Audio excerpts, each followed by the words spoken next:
Hello, I'm Ollie and this is Criminolly, where I talk about crime, pulp, horror, that kind of thing. Today, my TBR for novelisation and tie-in timber.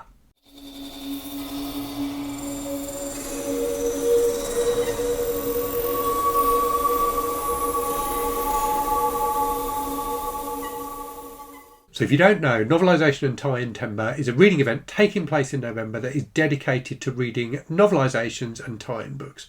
So those are books that are either directly based on a movie or a video game or a TV show, or that are set in the same universe as a TV show or movie. So there are, for example, loads of tie-in books set in the Alien universe, one of which I'm going to be reading this month. So the event was created by Andrew from the channel It Came From The Page, who's very, very knowledgeable about movie novelisations. If you're into them, do check out his channel. I'll leave a link in the description to this video.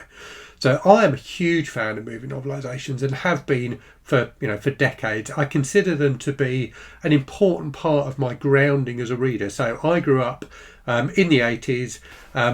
And before my family had a video, the only way I could experience lots of films were by reading the novelisations of them. So we didn't get a VHS player until kind of the late 80s, I think, until I was in my teens, definitely. So there were loads of movies that I just missed at the cinema. So this was in the days when if you didn't see a film when it was on at the cinema, you'd have to wait like 4 years for it to be on TV. So there were loads of movies I missed that way. And then there were also movies that I just wasn't allowed to watch because I wasn't old enough. So there are loads of horror movies that I first experienced through novelisations. Alien is definitely one of those. The Thing, a bunch of different movies I first experienced as books, and I've always really, really enjoyed movie novelisations. They're just fun, quick reads. So yeah, I've got a stack of those to talk to you about today. There are 6 prompts for novelisation and tie-in timber, and I've got a book for each of those prompts. There's also a series of questions that Andrew's come up with that you can kind of ask yourselves about the books when you're reading them. I'm not going to be doing the question side of things, but I have got a book for each of the 6 prompts, and I've also got one other book to talk about. So let me do that one first. So this is for the Criminolly Book Club, where my patrons and channel members and I read a book together every month. The book they've chosen for this month is Apartment 16 by Adam Nevill. Adam very kindly sent me a copy. So really looking forward to reading this. I've read 3 Adam Nevill books so far. Really enjoyed all of them. Can't wait to see what this one is like. I think it's supposed to be quite weird. So yeah, very much looking forward to this. And if you fancy taking part in the book club, you can sign up for my Patreon for a week's free trial. So if you did that at the start of November, you could take part in the book club. And then if you don't enjoy the other side of the Patreon, you can just cancel your membership at that point. But yeah, really looking forward to reading this, and we'll be discussing it on my Discord with my patrons and channel members, and also doing a vlog video for them once I've finished it. Okay, so let's get into novelisation and tie-in timber then. So the first prompt is to read a novelisation for a fave. I'm slightly cheating here because I'm actually going to read a tie-in book, but it's an Alien tie-in book. I'm a huge fan of, well, certainly the first 2 Alien films. I go off them a bit after that, but the first 2 are 2 of my favourite movies. So I'm going to be reading Alien into Charybdis by Alex North. So I read Alex North's book Alien: The Cold Forge last year, I think, and absolutely loved it. I thought they did a fantastic job with the Alien universe, and also just made a hugely, hugely tense book with one of my favourite fictional villains ever. The villain in this book is so evil and detestable. It was a joy to read him and getting his comeuppance. So yeah, really looking forward to Alien into Charybdis. I'm pretty sure it's one that Andrew has read and raved about. So yeah, very much looking forward to that. The next prompt then is to read a book based on a video game. So for this one, I'm reading a book based on a video game I haven't actually played. But I've had this book for ages digitally and didn't realise what fantastic authors it had in it. So it's based on the video game Noire, which is a game created by the studio Rockstar. It's a short story collection edited by someone called Jonathan Santlofer. I don't know if I'm mispronouncing his name, but not someone I'd heard of. But it's got short stories in it by Joyce Carol Oates, who I really, really like, and Joe R. Lansdale, who I really like as well. So I've had it for years, this collection, and didn't realise those 2 authors were in there. If I had, I would have read it sooner. So really pleased that this event has given me an excuse to read it. After that then, the prompt is to read a novelisation for a piece of media that you don't particularly like. So for that one, I'm going to read the novelisation of the movie Rebel Moon, which is written by the author V. Castro. So I really like V. Castro. I've had a good time with all of the V. Castro books that I've read.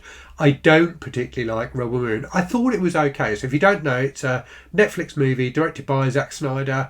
Zack Snyder's movies are always a bit kind of over the top, overblown, a bit surfacey, a bit ridiculous, a bit cliched, and that was definitely true of Rebel Moon. It was kind of fun though, so I'm really interested to see what V. Castro does with it. I think she's a really talented writer, and I love the idea of her doing a novelisation, so definitely looking forward to that. The next prompt then is to read a novelisation or a tie-in for a property you haven't seen. So for that, I'm going to be reading the novelisation of Neil Simon's Murder by Death. So I've never seen Murder by Death. I think it was a play originally and then was a movie. The novelisation is by H.R.F. Keating. So H.R.F. Keating was a really prolific British crime writer who I've never read and should have read. So hopefully I will enjoy this and I can pick up something else by him and try some of his original work. But yeah, looking forward to seeing what this is like anyway. I picked it up in a charity shop. It looks quite fun, so we shall see. Next prompt then is to read a book based on a television show. So for that one, I have got 2 books actually. So I've got 2 novels based on the TV show Doctor Who. So Doctor Who, a really important part of my life, I would say. I've watched Doctor Who my whole life, watched it as a kid and was terrified by it. I remember one episode in particular that sent me screaming from the living room. I watched it as an adult when it was rebooted, and we now watch it as a family and have done since my daughter was young. So a really important part of British popular culture. And I think that importance is shown by the fact that 2 really great horror writers, 2 of my favourite horror writers, have written novelisations of Doctor Who episodes.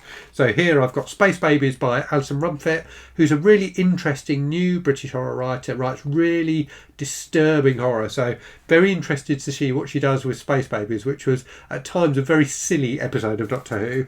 And then also got Wild Blue Yonder by Mark Morris, an excellent British horror writer who's been going since the 80s. So yeah, really looking forward to seeing what he does with Doctor Who as well. So very much looking forward to both of those.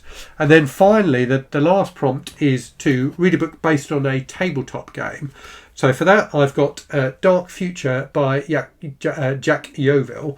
So this book was actually bought by Andrew, the creator of this reading event. I think he could only get a copy in the UK, so he bought it, got it sent to me, said read it and then send it on to him. So I think I might have read this before. I certainly had some of these Dark Future books back when they first came out. Jack Yeovil is the pen name of Kim Newman, who's an excellent British horror writer and also a film critic. I was really into him as a film critic and bought all of his books as they came out, but I can't remember if I actually read this one or not. So looking forward to it. It's based on kind of the Warhammer universe, published in fact by Games Workshop, the games publisher. And I think this was one of the first novels they published. And subsequently the Warhammer and Warhammer 40k books are huge. There's absolutely tons of them. So it's ended up being a really successful part of the whole kind of Games Workshop Warhammer franchise, if you like. So yeah, looking forward to reading or rereading perhaps this. We'll see if it sparks any memories when I read it. So yeah, that's what I'm going to be reading for November. I'm sure I will fit in a load of other stuff as well. So obviously November is the first month of my new Read What You Own challenge. So I will be prioritising probably slightly shorter books that I've got on the shelves, but reading books I already own rather than going out and buying new ones. So really looking forward to Read What You Own again, and really looking forward to reading some novelisations. Anyway, do let me know if you're taking part in either of those things. And as always, thanks very much for watching. Hope you're safe and well out there. Hope you're reading good stuff, and I'll speak to you again very soon. Cheerio.